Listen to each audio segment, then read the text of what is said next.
I just met a lovely lady in the woods, and many of you will know that I believe that your path in life is already set, and that people are brought to you or you bump into people for a reason. And she has just kind of completed a jigsaw puzzle of thoughts I've been having over a few days, and it's to do with wealth. So the lady I just met in the woods is creating art out of leaves, so variegated holly. She collected it from her job yesterday. She's got a day off today.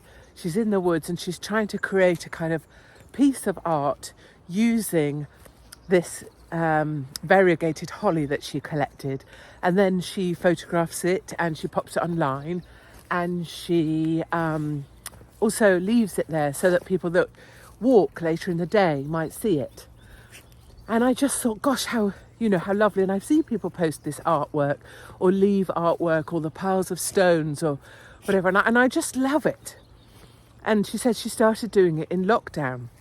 She used to walk alone in the woods with her dogs, and she found that her happiness was creating this lovely stuff out of lovely stuff and then leaving it so it might make someone else feel like, they were less alone. They could walk their dog and know that someone else went before and left them something lovely.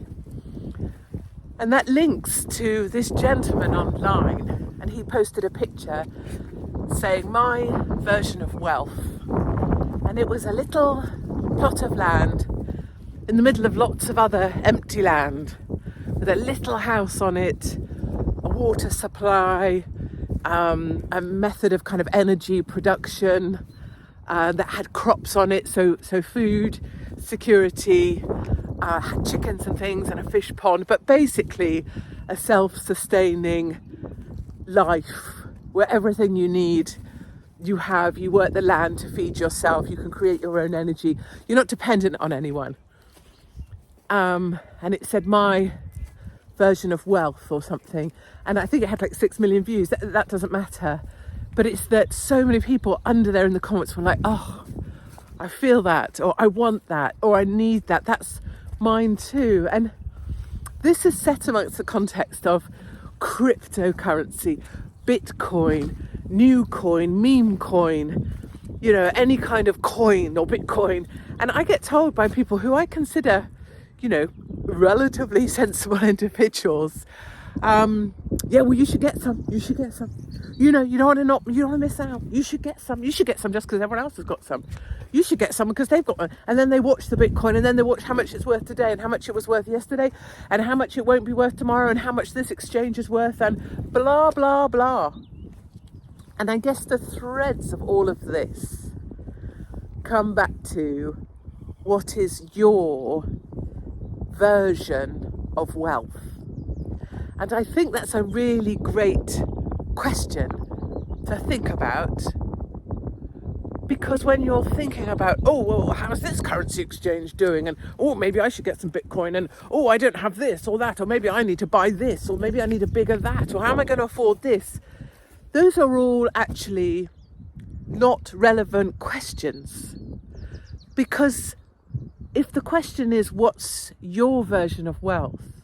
And the answer is being able to art in a wood and leave it for someone else, or your definition is to own a little bit of land and a little tiny hut even, and to have my own food and have my own energy and have my own water and not be dependent, well then that's very possible and that's attainable. Or if your definition of wealth is to be able to go wherever you like and be tied to no one, even if that means living in a van, that's attainable. And my message is, do it. Don't wait. Many people are thinking about selling up, buying a van and just taking off. Do it. Why not? There's always reasons why not. You can always come up with a list of excuses. You can come up with things that are the reasons not to do something, why it's difficult for you, or you can't because. Everyone can do that, but really you're just letting yourself off the hook. Find your version of wealth. And why not do that thing, like the lady in the woods with her holly leaves?